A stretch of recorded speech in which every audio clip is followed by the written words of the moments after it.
Welcome to the Polygamer podcast, where gaming is for everyone.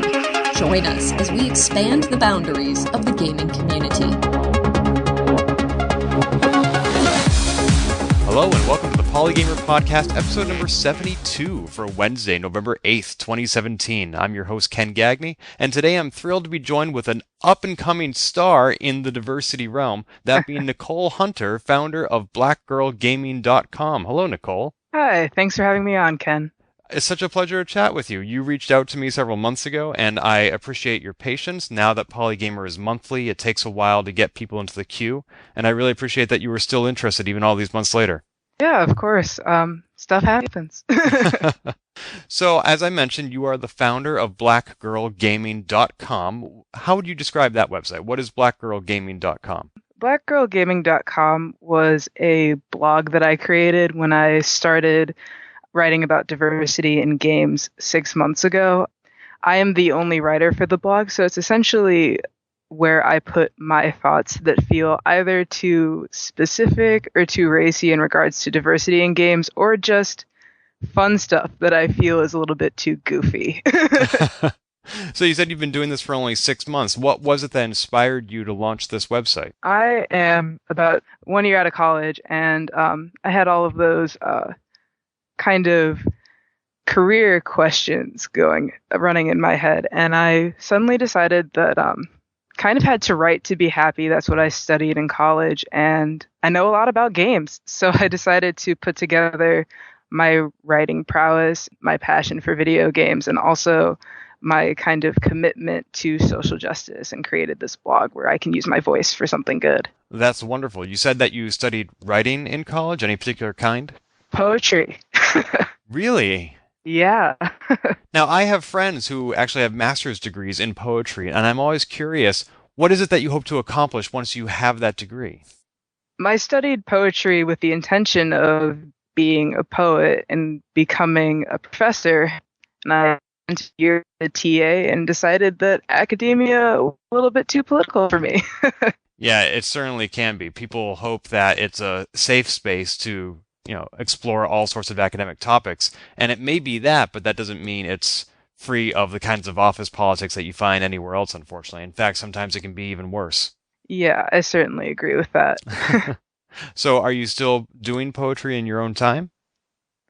Not so much these days. I write for 4 publications right now, meaning that my time for my own creative work is fairly limited. Mm-hmm. If I may ask, which publications are you writing for? I write for Black Girl Gaming, User Friendly, Oddtail Studios, and newnormative.com. Oh, excellent. I will put links to those in all the show notes. I haven't heard of most of those. In fact, I think, unfortunately, the only one I've heard of is blackgirlgaming.com. What sort of genres do the other 3 fall into? Oddtailstudios.com is a gaming news and journalism website. It's for nerd culture in general, and I think that User Friendly kind of follows in that same vein. Both of them have a commitment to talking about gaming with identity politics and the importance of gaming outside of just it's fun so it's fine mentality. Newnormative.com is a progressive gaming website, so it's all features and it's all based around progressive politics. Wow. Now, here's a question for you that might be kind of basic. A lot of people who have been paying attention at all in the last year has probably heard this term, but just to be sure, could you explain to me in a nutshell what is identity politics? Identity politics essentially means the ways in which we interact with each other and our society in terms of, and how our identities, meaning race, gender, sexuality, or even things like being a gamer or not being a gamer, or essentially how we interact with the world and how what we bring to the table affects how other people react to us and how our society reacts to us. That's a great definition, and it makes me wonder, some politicians, they want to set aside identity politics, or they feel that it's divisive, but everything you just described, I don't understand how we can look at how we function as a society without taking all those things into consideration. That is who we are as a people. I definitely agree. I feel like identity gets pushed into these very stringent categories of like, this is what divides us. And what divides us can never breed understanding between us. But I think that understanding the differences between us and how our identities play into that actually makes us stronger as a group. Yeah, I think acknowledging differences is only a bad thing to those who are committed to not understanding those differences. Yeah, I think that's a good way of putting it. It sounds like you have done a great job finding outlets that are consistent with your political values and your beliefs, and yet you still founded Black Girl Gaming as a place to put the content that you find might be inappropriate or too racy for these other outlets. What kind of stuff would those other outlets not publish that you put out on your own? I think for other people's website, I try to be professional, or at least keep my thoughts in a not angry or not annoyed tone. And on my blog, I'm a lot more loose with that. Or I wrote a very long article about the text boxes in Golf Story, which are really incredible. And I said, this is great and interesting to me, and maybe a little bit too nerdy to hand off to someone else. So Golf Story being a indie title that's exclusive to the Nintendo Switch, I read your article. You were talking about how the text is sort of animated. Yeah, it's really stunning and really interesting to watch. I haven't played that game yet. I have a Switch and I love RPGs. I'm not a huge golf nerd. Is this something that's going to get in the way of me enjoying this game? I feel like not, because I think the only thing the game really had, golf games don't really have much to do with golf. I feel like those arcade games that you find at everywhere there are arcade games. Yeah. It more counts on your ability to calculate, like, if the wind is blowing this way, how far. It's more of a puzzle game, I guess, or an action physics game. Interesting. I never thought about it that way. And it's certainly all down to the timing, especially with the 3-click swing that Nintendo popularized back in the 80s. Yeah, definitely. So you put some of this stuff on blackgirlgaming.com, stuff that you might consider a little bit more emotional or possibly even more personal and less professional. You mentioned that you're the only writer for this website. Is that something you're looking to change? It is something that I would be open to changing. Black Girl Gaming is kind of very specific. When I started, I said, I am a black girl gaming, so I want this blog where I can write myself. But if there are other black women who wanted to publish things, pieces about writing, I would love to help them. I would love to publish their work. No, I think that's a great idea. I think people need places to get themselves heard. It's very challenging to run a place that has contributed articles because, as is the case with any volunteer organization, attrition happens, and it's hard to count on people to turn stuff in when the best that we can offer is exposure, which is often the case given our limited budgets. Yeah. What are some of your favorite kinds of articles to write? I'm definitely a feature writer more than anything else. I really love diving into one specific part of a game and just kind of unfolding that. Right now, I'm writing a piece on the lore of League of Legends because I was looking at it, and the way that they have it written at the bottom of all of the champion profiles, it just says, here are their friends or their rivals, and there's nothing in between. And I just think that is so funny. So I'm making a mind map. And that type of weird stuff is what I gravitate towards. Wow, having never played League of Legends, I didn't realize that everything was so binary. I mean, I guess I shouldn't be surprised given that World of Warcraft has the Alliance and the Horde. It usually seems to come down to one of two decisions. Yeah, it's actually, the lore is messy, and the thing about a game that runs for 7 years is a lot of the lore conflicts with itself and has changed since it was originally written, and so it actually is extraordinarily reductive. Like, there's one character who is Gangplank who really, like, whose first love was Ilaoi, or I butchered her name, but another champion, and they're described as friends, and really, they're lovers. I wonder why they chose to be obtuse about that. Yeah, it was very strange. I think it was just for, like, the quickness of seeing the relationships between the characters, but it just reads as so strange when you know the whole story. I don't see the benefit in them not being transparent about that because it's not like they're pushing any political boundaries with that kind of relationship. No, they're not at all. And it's very clearly set out in the lore itself, in the text, which is the other thing that's just strange. Have you been playing this game for 7 years? I've been playing it for 5. Okay, so you mentioned you're about a year out of college. That means you started probably like when you just started college or maybe even in high school? Yeah, I started right before I went to college. Wow, and it's just something that carried with you all the way through college. Like you can almost remember like, oh, sophomore year, that's when I was level 17, or junior year, that's when I was playing this character. Yeah, I can remember how the game has changed over such a long period of time. It was how I studied. I would say, okay, so I got an hour, and I'll play this game, and it'll probably last for 40 minutes, and then I can study for another hour. Oh, I thought you were going to say within an hour you'd play for 40 minutes and study for 20 minutes. Oh, I tried. That's usually how it worked, though, to be honest. I think that's what happened to me my junior year of college when I was playing Civilization 2. That game was dangerous. Oh, yeah. I'm like, it's always just one more turn, just one more turn. Yeah. So once you finish college, that's when you started pitching yourself to these various outlets that you now freelance for? I came out of college and I worked at my alma mater as a teaching assistant for a while.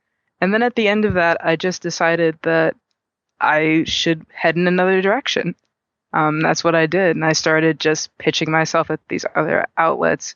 And I started my blog and worked on that for a while and parlayed that into other work. Becoming a freelance writer is so challenging because it seems to be a catch-22. You pitch yourself, they want to see your portfolio.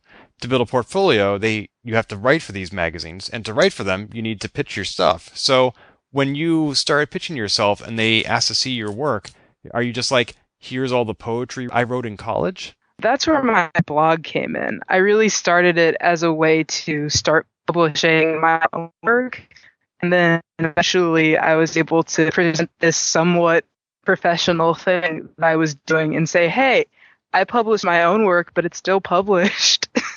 No, that is a great way to do that. I've done some PAX East panels about how to get into the industry, and we always say, do something for free just to build your portfolio, whether it's to create a small indie game that you just put up on itch.io for people to play for free, or you are publishing your own work on your own website, just something where you can be seen and you give links to people, and then that becomes your portfolio. Yeah, and it sucks for a while, but it really does pay off eventually. Yeah, it varies person to person based on who you are and who you know and being in the right spot at the right time. Sometimes it can pay off within, a few months or a year, and sometimes some people spend their whole lives just waiting for that chance, and finally it comes, or you hope it comes at least. Yeah, definitely. So in addition to blackgirlgaming.com, you also mentioned that you are part of something called the Black Gamers Revolution, or BGR. What is that? The Black Gamers Revolution is a all-black, encompassing safe space for black gamers to express themselves without having to deal with the crap that comes from being black in the gaming community. So no slurs, no microaggressions, and no disrespect or raging at each other. And who founded BGR? Is this another one of your projects? No, I came into the BGR about 6 months into its existence. The BGR was founded by our 6 admins. Our head is named Devon. He runs our Twitter and is our fearless leader. And he gathered together 5 other gamers that he knew on Tumblr and started a Discord server and eventually to be really big. Discord is not something I've spent a lot of time in yet. It seems to be like Slack, but primarily aimed at gamers, kind of like how Twitch is aimed at gamers. Is that a fairly good description? Yeah, I think that's a good way of putting it. It's just a group. It's a huge group chat with categories. And how do people join the Discord? Do they need to apply? We allow our members to invite people through links, and so they create a link and they bring people in. We also talk to people on all of our different social media. It's not an application process, but we do approve them personally because we try to keep the server, again, for Black folk. Now, you mentioned that you want this to be a safe space free of all the harassment and slurs that happen elsewhere in gaming. I assume that's very similar to the harassment and slurs that occur outside gaming as well, unfortunately. Yeah, definitely. But it definitely happens a lot more in gaming, I feel. It's almost part of my 5 years playing League of Legends, and before that, a decade on World of Warcraft was just slurs every day. So I really relate to that on a level of playing online games. Now, with a lot of games like World of Warcraft, I've heard of people who don't use their microphone because they don't want to reveal what sounds to be their gender. I don't think that there's a video cam. How do people even know to harass you in games like World of Warcraft? God, they don't even. It's really indiscriminate. There's this story that I like to tell from Overwatch. When I had first joined the Black Gamers Revolution and I was playing with a couple of my friends, this guy called me the F slur.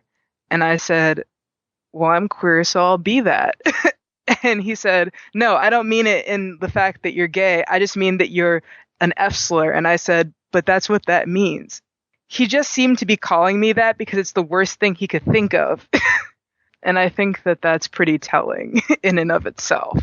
Yeah, that is awful. And there are, unfortunately, a lot of communities and a lot of individuals who see words that describe marginalized people as generic slurs. You know, I heard a lot of those, as I'm sure a lot of people do, among school kids, college kids, people saying, oh, that's so gay. I heard even just recently I overheard a college boy saying that in an airport. I'm like, okay, we live in Boston, which in some ways is pretty racist, but in some ways also very liberal. And I'm like, we were the first state to have gay marriage. And how are you using gay as a slur in Boston? Where have you been? That's so strange. But yeah, in my everyday life, I live in Chicago. So, of course, slurs happen and like racism and homophobia happens in Chicago frequently, but also not on a huge level. So whenever I hear people say like, that's so gay, I'm like, take me back to 2006. I feel like I'm 12 again. After the election last year, I started wearing a safety pin, which is supposed to be a pledge that I will stand up to such language. But sometimes it's so unexpected and I'm so shocked that the moment passes and the person walks away and I'm like, I'm still processing. What did you say? Yeah, it can be hard. I think it's difficult to pick and choose your battles, and I think that that's what becomes really overwhelming and irritating about playing online games as somebody who is marginalized by society, is because every game that you play or every match, something is probably going to get said that you either personally think is offensive to you or is personally offensive to one of your loved ones. And if you pick a fight every time, you're just going to get beat up all day, every day, which is why spaces like the BGR is so important. And even if you're not picking fights every day, you're still nonetheless being subjected to those things. So it seems like no matter what you choose, it's just exhausting. Yeah, it really is. So you can go into the BGR's Discord, and there are people there who have experienced this and who understand where you're coming from. How do you translate that into a gaming group? Like, how do you go play WoW or League of Legends or Overwatch and still keep that community throughout these games? Can the BGR manifest itself as parties in these games? A lot of what it looks like is that we only party with each other, or we bring a big group of us into a game. So even if it's just 2 or 3 of us in a game of 5, like in League of Legends, we have each other's backs, which makes it a lot more easier to handle when horrible things get said. When you have majority rule like that, can you eject the jerks from the party and find somebody else to play with? In games like World of Warcraft, you definitely can. In League of Legends, you're stuck with them. Now, see, I don't do really any online gaming except with people I know from offline. It's a way for us to keep in touch, and the games sort of are being played in the background. But when you're exposing yourself to strangers every day, you never know what you're going to get. It's a marvel that you find the endurance to continuously put yourself out there like that. I think it has a lot to do with the personal connections that you make. Less so in League of Legends, but in World of Warcraft, I did make a lot of important friendships in that game, and irritated as I may be just being in that game all day, I had an ignore button. I had hundreds of names on my blocked list, and I just existed with my friends, and the rest of the crap didn't really matter at that point. Do you ever play any offline games? I play a lot of games.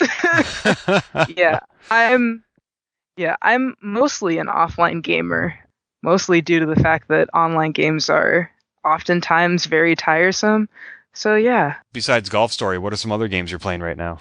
I'm playing Assassin's Creed Origins right now, and Stardew Valley, Doki Doki Literature Club, and Stardew Valley. Okay, I've heard of almost all of those. I want to ask you about Assassin's Creed, but first, Doki Doki Literature Club? It is a really cute appearing visual novel that is a horror game, and it's hard to explain without ruining the fun of it, but it is terrifying. That sounds bizarre. I mean, I've only ever heard the phrase Doki Doki in regards to the Japanese version of Super Mario Bros. 2. Is it related? It's Doki Doki is like the sound that like your heart makes. Oh. Yeah, so it's a dating sim kind of premise, and then there's a horror plot that unfolds, but in a very unique and fascinating way. So instead of a rom-com, it's a rom-horror. Yeah, it's a rom Never Sleep Again. Oh my god, that sounds terrifying. I wish I'd interviewed you in time for Halloween, because I want people to go back to last month and play this game to get ready for the holiday. Oh, yeah. What system is this for? It's free on PC. It's on Steam, and each... Okay, there will be a link in the show notes to that. Looks like, according to Steam, the game just came out at the time of this recording about 5-6 weeks ago, and it's for Windows, as you said, and Linux, but us Mac users like me, we are out of luck. Boo. Oh, darn. I didn't even know that it wasn't for Mac. Yeah, me neither, but oh well, I'll just have to lean over somebody's Windows shoulder and watch them play it. The other game I wanted to ask you about was Assassin's Creed Origins, which is set in long ago Egypt. I remember when the game was announced, there was some concern about how that part of the world and how its population would be represented. I don't know how the game actually went about doing that because I haven't played it, but do you have any insights into how problematic this game may or may not be? Yeah, I'm actually also writing a piece on the history of race in Assassin's Creed. I've been a half Assassin's Creed fan for a long time. I love the games, but they also are pretty irritating in a lot of ways. And one of those ways is in the way that it handles race. But the concern, I think, was that there would be a really insensitive treatment of people who speak another language and of Black people in Egypt. And the concern was about whitewashing, which happened with the original Assassin's Creed in some ways.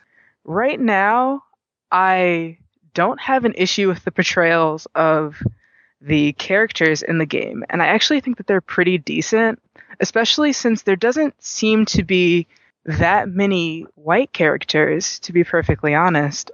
Another concern I heard a lot was, here's this game where you're going to have to kill people of color. I don't understand why we always have to kill people of color in games, which is valid. Games like Far Cry 3 especially have a white protagonist killing hundreds and thousands of people of color.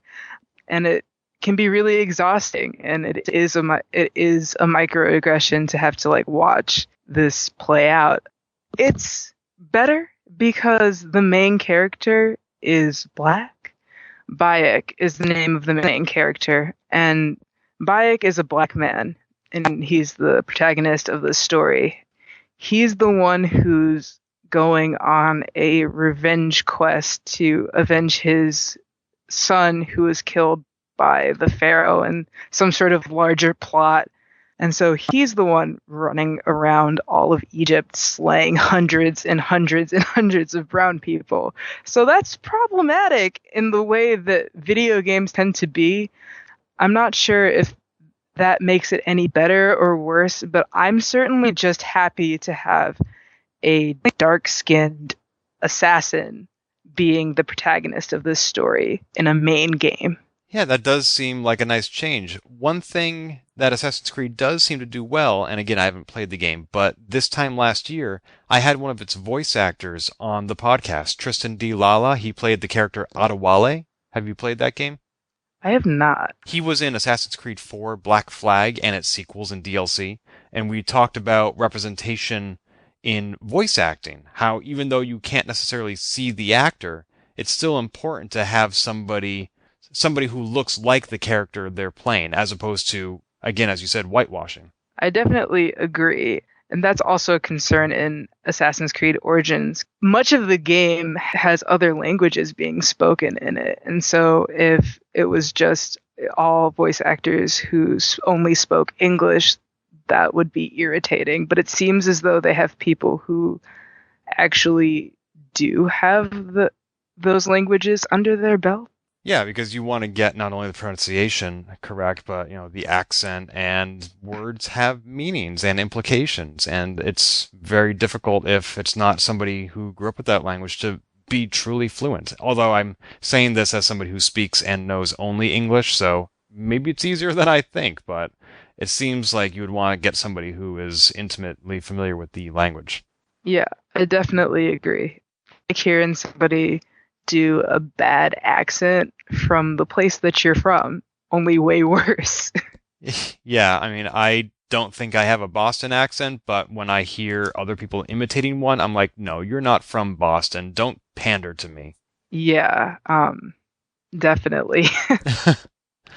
Let me ask you, going back on BGR, according to the original email you sent me about BGR, you described it as a safe place for all black gamers, not just cis-het ones, which I presume is short for cisgender heterosexual, correct? Yes. So now this delves into the topic of intersectionality, which we haven't talked too much about on Polygamer. And I think this also goes back to identity politics, where you're never just one thing. You can be black, you can be a woman, you can be both of those things. Oh my gosh. And those come with a different set of circumstances than just one of them, or one of them in combination with something else. Are you saying by your pitch that we, as a society, often overlook these intersections, that we think about, how do we make a safe space for black people, or how are black people being represented, as opposed to thinking about the other identities that they may hold?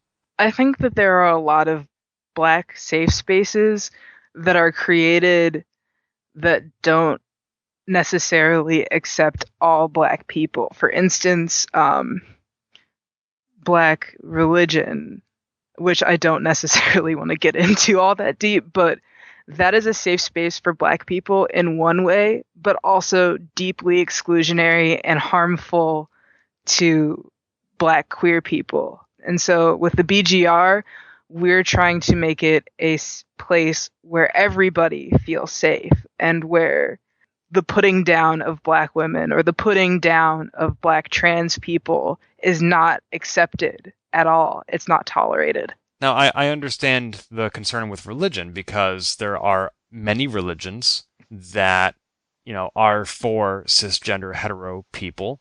Not all, but that's because it's sort of built into their doctrine to exclude certain kinds of people. They have a very specific vision about the right and way wrong to live. So when you're creating a gaming space, is it by default safe as long as you don't have those doctrines, or do you need to put measures in place to ensure that it is safe for all identities?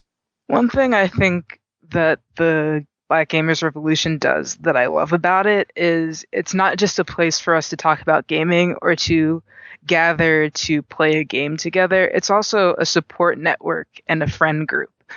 When you're just talking about life and politics and the things that are happening in our world, at times things come up which are disrespectful or bigoted. There are instances of homophobia, or transphobia, and we have trans members and queer people among our ranks. And we take it very seriously when somebody puts them down.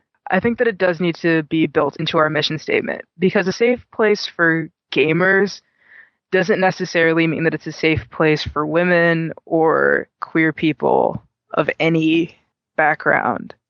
We have people who are from different countries. We have queer members. We have a lot of women. And there's an expectation that they have and that we have, that they'll be able to interact in places without some dude bro saying, "Oh, you play games and you're a girl? Like, why don't you tell me all about your experience with games?" There's a expectation that everybody treats each other with a certain level of respect that they would show anybody else in the world. And is that peer enforced, or do you have administrators who enforce these rules? The BGR is quite large, and we have over 10 different channels, so different threads that are going on in our Discord. We have 6 admins and we have 6 moderators, 12 in total, who have the ability to either delete comments or boot people from the server, or the authority to talk to people about when they mess up. But we also depend a lot on our members to talk to each other, to educate each other, or when it goes way too far, to come and find an admin or a moderator to mediate the situation. So I think it's a balance of both powers. And is most of that interaction happening on Discord? Because I noticed that BGR has a large social media footprint. They're on Facebook, Twitter, Tumblr, Twitch. Are those interactions mostly in Discord and then also in the games we talked about, like Overwatch and League of Legends? Yeah, most of these interactions happen through our Discord. Discord has a voice chat functionality, which we use quite a bit in playing games together or just in day-to-day life if we need to talk to someone. And so a lot of that happens in our voice chat or in our threads.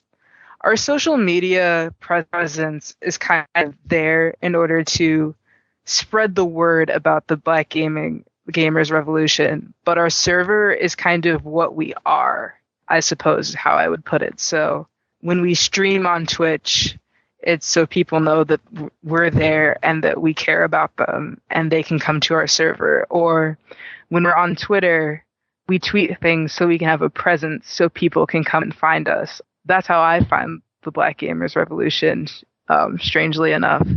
And so it's all about getting out there so we can bring as many people as possible into a place where they don't have to feel bad about being the people that they are when they play games. And also, we have more people to play games with and more friends. So here's a question for you, and this may sound like a loaded question, but it's sincere because I'm curious. If I wanted to join your Discord, would I be allowed? No.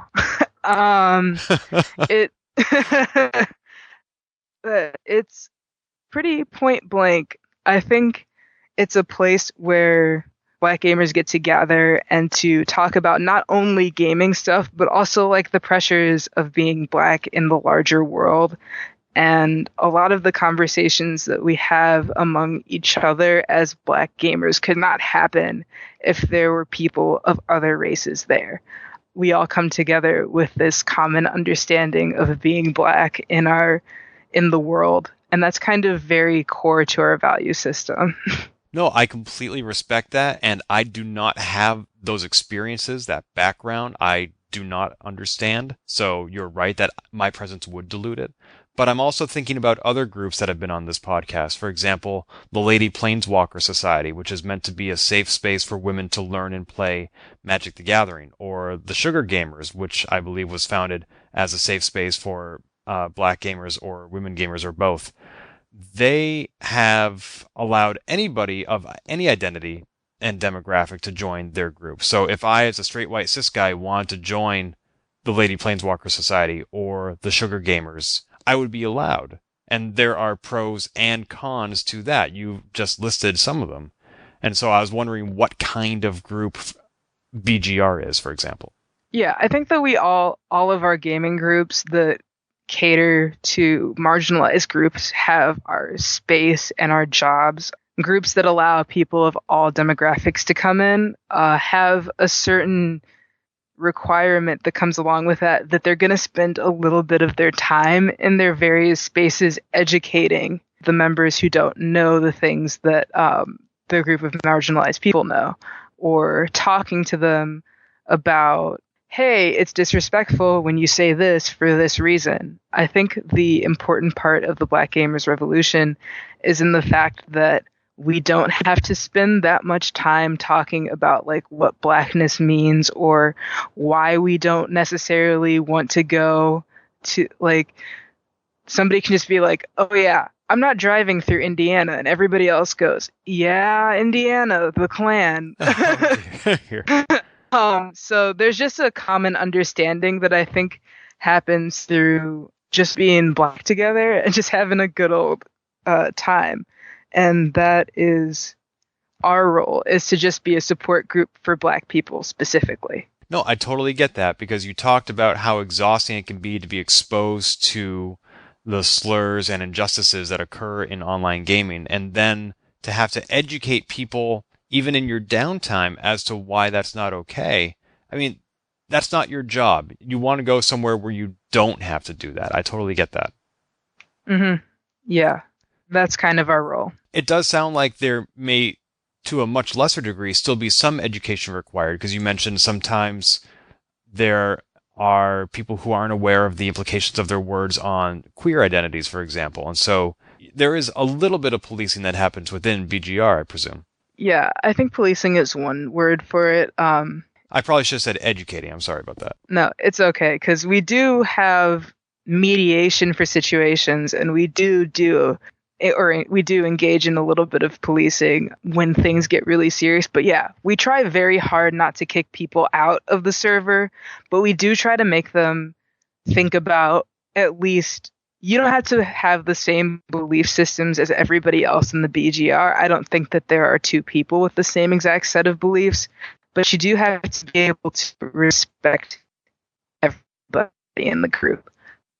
And I think that we do a lot of education in terms of queer identities, or just in the ways that Black women interact in the world versus Black men. But it's work that we do because we're trying to be a more close-knit community of Black gamers, and we're trying to have these people who come in here less educated to come up to speed, I suppose. And it's a little bit easier when it's coming from another person who, like, genuinely cares and just wants you to know, like, hey, we just want you to make people feel safe here. One way to make people feel safe in physical spaces is to have a code of conduct, which is something I learned about from Ash Dryden of AlterConf. She recommends them for digital spaces as well, although it seems harder to implement in that space. Does the BGR have anything like a code of conduct or a list of expectations for behavior before somebody joins? Not before we join, but as soon as they join, we have a set of server rules, which are pretty much the rules of engagement. There are 8 bullets, and we require people to follow those. If they breach one of those rules once, we talk to them. And since it ain't baseball, if they breach another rule, unless they really apologize and think about it again, we remove them from the server. So we don't tolerate discrimination, harassment, misogyny, homophobia, transphobia, fatphobia, ableism, Islamophobia, or slut shaming. This is a server dedicated to Black gamers. Every conversation that goes on between a member and the admin or mod team about a specific incident stays within the admin and mod team and that individual. That's pretty much all we expect from people. Other than that, we just let people live. Honestly, I mean, those are pretty minimal expectations, because it's basically the rules for being a decent human being, and it's kind of sad that it needs to be expressed and outlined like that. Everybody, I think, forgets themselves a little bit when they're playing video games, because it is a high adrenaline thing, especially when it's competitive and online. And so just saying up front, hey, I don't care how mad you are. Control yourself is a good way of just getting people to like take that second and go, this is what's expected of me. I'm not going to mess this up. Right. As for games being high adrenaline, they certainly are, but that's also the excuse PewDiePie used, and I have gotten agitated and excited and angry playing games online and off.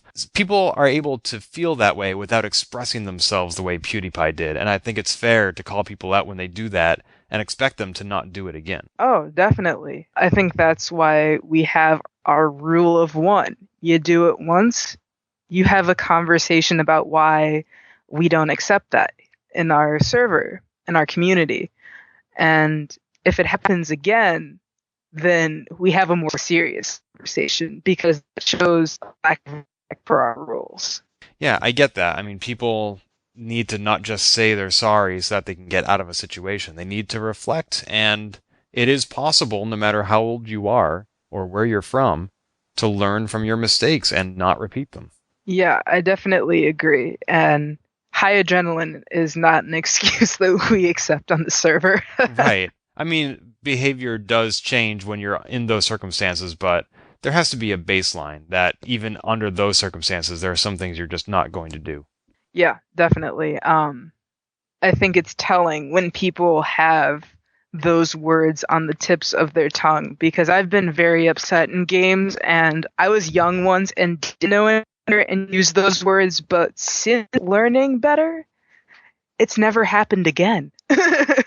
Right. I mean, I'll be honest, I used inappropriate language regarding some of these topics when I was a kid, and that's partly because I grew up in an extremely homogenous environment, and I didn't know anybody who would teach me better.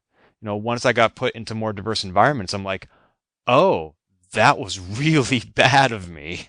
That's not going to happen again. Yeah, and that's something that has been done by people and more people need to realize should be the baseline.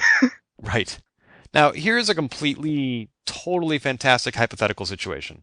You listed all the things that are not permitted in the Discord, and I mentioned that they are basically the rules for being a decent human being. What if everybody followed those rules, not just in the BGR? Like, you could play WoW or League of Legends or go on Twitter or Twitch, and people would simply not be dicks. They would follow Will Wheaton's law and just treat everybody with respect. Would there still be a need for a space like the BGR? Would this apply to like the larger world as well, or just in games? You know what? As long as we're fantasizing, let's say it is a utopia and people just aren't dicks, and you can be different and celebrate your heritage, and people might not understand it because they don't have those shared experiences, but they're not going to be dicks about it either. In a utopic situation, I think that places like the Gamers Revolution could still exist as a place for us to have a celebration together, but we wouldn't have this really we wouldn't have to have this protective spirit about us where we have to like defend our members constantly and be there to help each other out when things are tough or when people say horrible things to them, either online or just on the streets. It'd be a different and less serious server, I think. Not that we're that serious. 99% of it is goofing around. Which is fantastic, because if playing games with other people is stressful, it shouldn't be, and BGR is a place where games can be what they are supposed to be. Yeah. Since joining, online games have been fun, which I played League of Legends for 5 years, but it was really more of a habit rather than something that was fun. And being able to find the fun in that game that was a huge part of my life has been really nice. Oh, that's great. It sounds like BGR has had a very positive effect on you. And how long did you say you've been involved with it? I joined in February and I became an admin, I believe, in April. And it has been incredibly... it would not be an underestimation to say that it has changed the trajectory of like my professional career, and it's just made the world more livable. Wow, that is really powerful. It sounds like not only are you letting your hair down, but maybe even making some professional contacts with like-minded individuals who understand where you're coming from and what you're trying to do. Yeah, definitely. A lot of what happens on our server is making connections that help us outside of the server and outside of our hobbies. Are there other places, people, or resources like that you have also found beneficial? For me personally, when I found the BGR, I found home, but there are other servers that have similar missions to ours. There is the Cookout, which is a group specifically for Black streamers. There's the Black Girl Gamers, which is specifically a group for Black women who want to game together. And there are a few other servers which are for communities outside of being Black that I don't know much about because I've been in this bubble for a while, and frankly, I just haven't done much research. So when you're saying you're in a bubble, you mean identity politics are being divisive and keeping you from interacting with other people. Oh no. It's a bubble that I have to spend every waking moment of like my outside life outside of. It's a haven. It's a little slice away from, I think, having to be your higher self and constantly educate or have patience. That's a great point, and it's one that addresses the joke I was trying to make, which is that identity politics doesn't divide people unless you're willing to actually retreat 24/7 into a bubble. Interaction with people who are different from you is inevitable depending on where you live in the world, and there is no escape from that, nor should there be. Definitely. Yeah. It's a good joke. Well, I try. You mentioned you live in Chicago. Have you checked out the Sugar Gamers? I have not, but I did. When I checked your email this morning, I said, "Ooh, I'm gonna look them up. They're fascinating." Yeah, the founder was on episode number 2 of Polygamer way back in July of 2014, Keisha Howard. I'll include a link to that in the show notes, as well as links to the Black Gamer Revolution. Remind us where we can find Black Gamers Revolution online. It's probably easiest to find us on Twitter. Our handle is @BlackGamersRev. It's BLKGMRSREV. Excellent. There will be a link to that in the show notes, as well as to your own website, which is blackgirlgaming.com. Nicole, thank you so much for your time. It's been great chatting with you. Yeah, thanks for having me on, Ken. This has been Polygamer, a Gamebits production. Find more episodes, read our blog, or send feedback at polygamer.net.